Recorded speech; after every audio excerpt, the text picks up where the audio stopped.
Assalamualaikum dulur-dulur, monggo kita nikmati, kita dengarkan ceramah Gus Baha dari Rembang supaya hidup kita jadi bermakna. Matur nuwun, monggo. Waskur Ismaila wal Yasa'an wadal kifli wa kulum langsung. Ini ngaji ya supaya eling-eling ya. Kalau cek eling tenan ya didawi Mbah Mun. Kalau cek ingat betul kalau didawi Mbah Mun. Wong iku ra iso niru pangeran. Ke pangeran iku la yaqulu wa la yashrab. Eling-eling. Terus wong iku ra iso niru napa? Pangeran. Pangeran kan mboten dahar, mboten minum. Sehingga untuk menuju jalannya Allah, itu gelem ra gelem iku anut makhluk. Mane wong keliru muni sithik-sithik langsung anut pangeran. Pangeran iku ora dahar, ora minum. Berarti dari zat pangeran itu tidak mungkin kita tiru. Mergo laisa kamislihi. Makanya ketika kita berdoa di Fatihah, ruang tenan.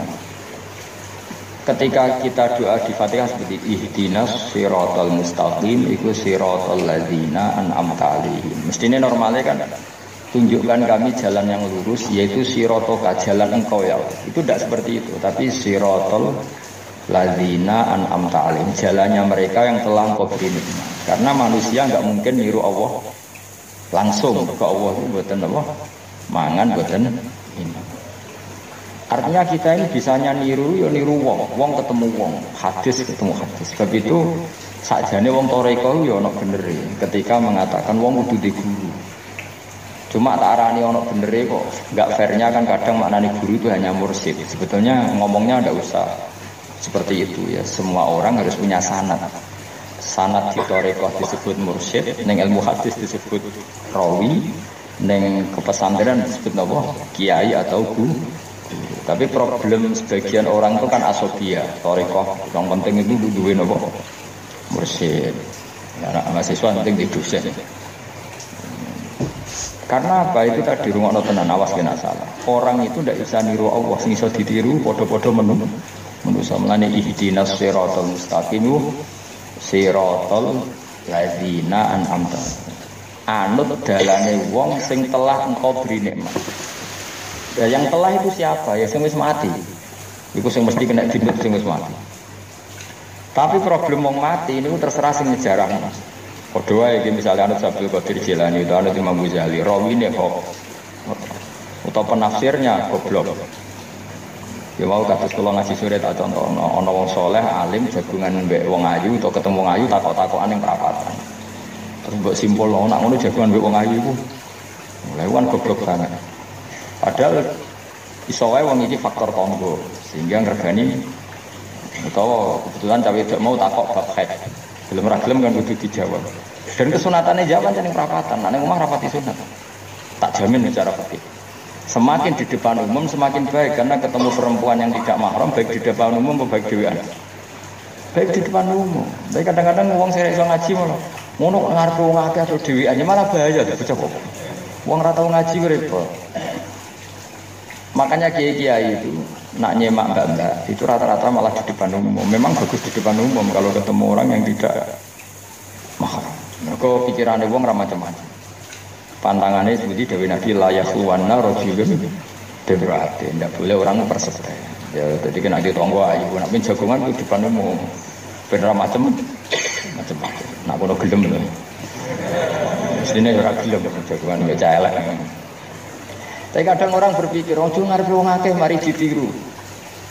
Lah asal di depan orang banyak itu harame rapati nemen kaya dhewe. Tapi kan tetap nak disimpulno itu boleh repot. Tak balen malih ya dados dalane Allah itu kudu niru wong, ora oleh langsung niru Allah mergo Allah iku mukhalafatul salawati niru wong. Lane waskur Ismaila wal Yasa. Kanjeng Nabi sing kekasih Allah kon niru Nabi Ismail, Nabi Yasa, Nabi Nabal. Maksudnya niru wong. Misalnya Ismail di prestasi mengorbankan dirinya untuk aganya, yaitu ngewangi bangun Ka'bah dan siap disembelih.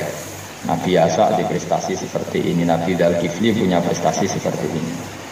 Iku dawuh pangeran kena eling aku, iku eling hamba-hambaku sing saleh. Mergo eling Allah langsung itu tidak bisa karena ada problem apa? Allah itu mukhalafatul lil hawadits. Saiki wong udah ora iso ngaji, muni langsung anut Kanjeng Nabi. Anut Kanjeng Nabi itu artinya apa? Pastikan riwayatnya benar dulu. Nabinya pasti benar, tapi riwayat yang sampai ke kita. Pertanyaannya bukan kita anti anut Nabi, memastikan riwayat itu benar atau tidak. Setelah riwayat itu benar, maknanya benar enggak? Bisa saja maknanya salah. Kayak kelompok-kelompok yang mudah mengkafirkan orang itu maknanya hadis salah. Memang Nabi ngendikan laisa minna ya tidak termasuk golonganku wong sing tau bodoni. Tapi maksudnya Nabi ya dalam konteks itu tidak termasuk golonganku. Bukan berarti dia sama sekali tidak termasuk umatnya Kanjeng.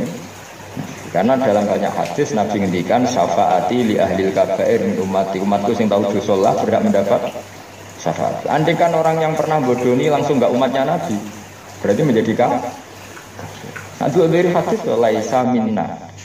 Ora termasuk golonganku wong sing nate bodoni man ghasyana. Banyak kalau nuruti itu banyak, tidak termasuk golonganku sing bodoni, itu termasuk golonganku yang itu kan banyak yang dicap Nabi enggak.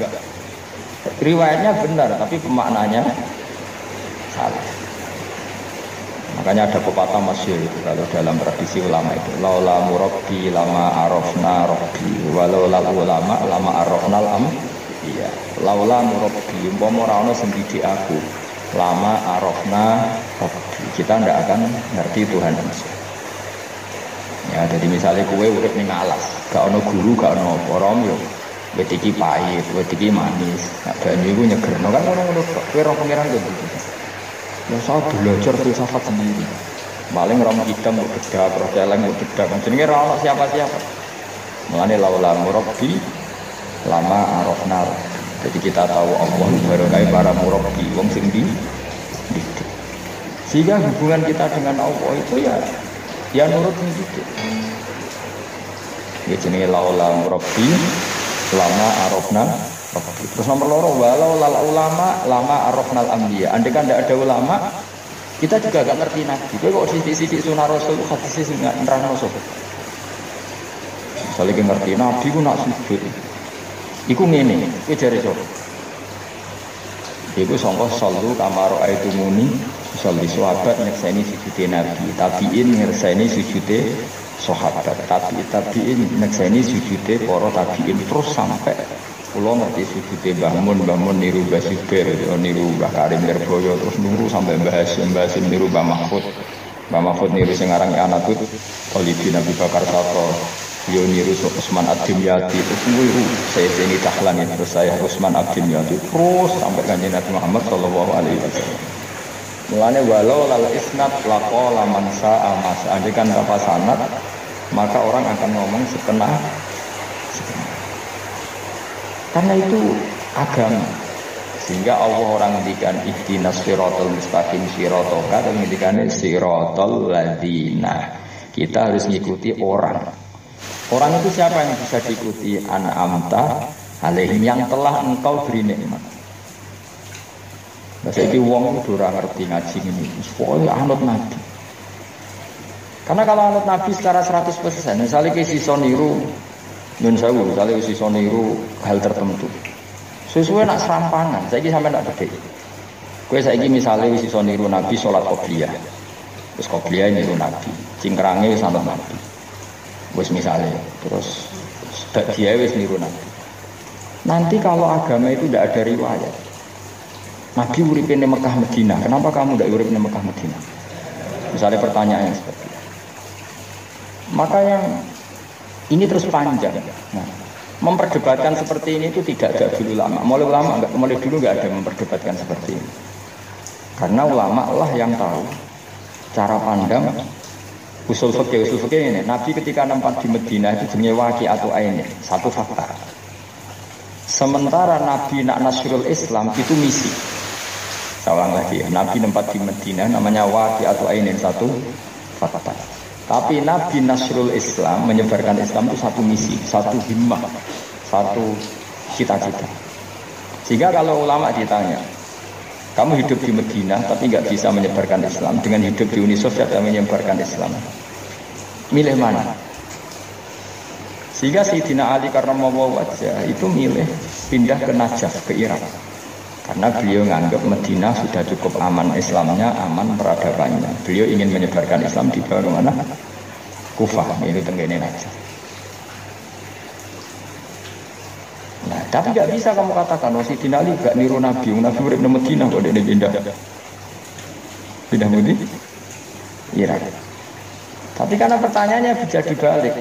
Nak tetap di Madinah, orang Jawa nguyai segoro tahsilul hasil. Karena mendakwai sesuatu yang sudah jalan. Tapi kalau ke Irak menyebarkan agama.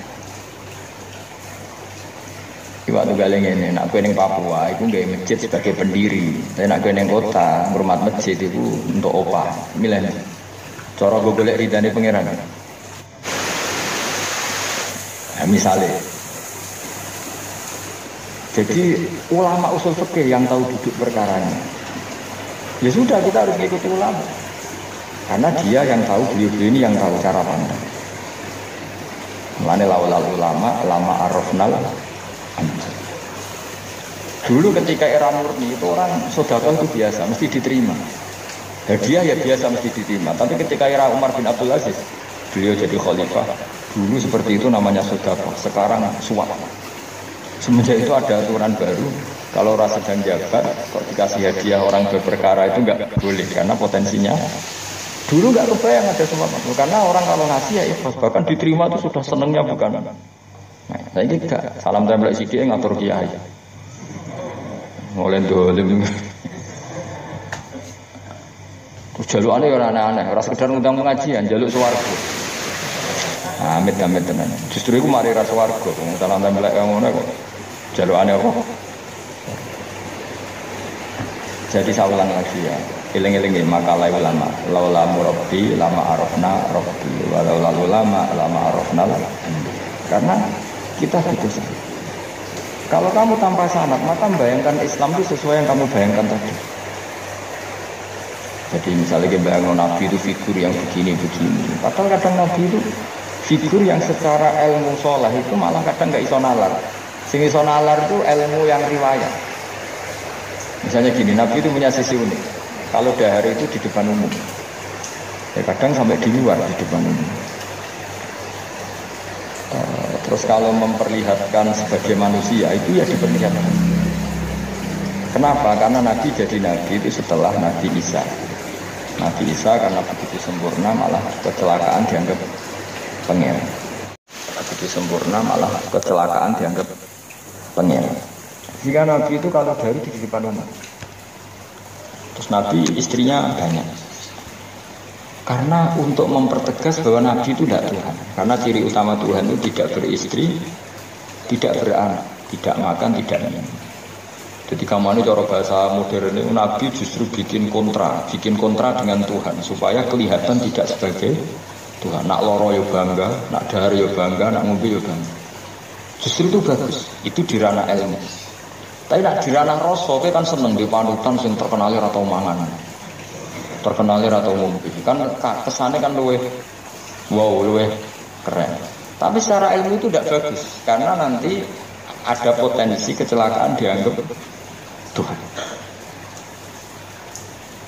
Itu contoh-contoh kecil. Jadi itu ilmu. Nah, yang tahu itu ya tak ulang lagi ulama. Justru Nabi ketika sakit, ketika dipanah ya luka, ketika diantemi wong kafir ya berdarah-darah, itu bagus. Orang nggak perlu memitoskan Nabi itu orang yang misalnya nak dipanah rata das, dibacok rapopo. Iku gak Nabi pendekar jadi paham. Jadi tapi itu secara ilmu dan sahabat nggak pernah kecewa misalnya nyon sewu Nabi dipanah kok popo ya ora kecewa ya seneng aja. Karena mereka diajari Nabi aku itu gak pangeran. Tidak ini saya cerita. Jadi andai kan agama itu tidak berdasar sanad, tidak berdasar ilmu, maka orang akan menghayalkan agama dengan pikirannya sendiri. Itu kan seperti orang idolakan Gajah Mada, di wah Gajah Mada terlalu sempurna sampai musnah. Jadi kalau kuburan nih baliknya nih langit, soalnya itu dinti lah, musno, semacam-macam. Nah bayangkan kalau agama disepertikan itu, betapa bahayanya. Makanya agama itu butuh apa? Sanad. Karena sanad ini yang menjaga konstitusi apa? Agama.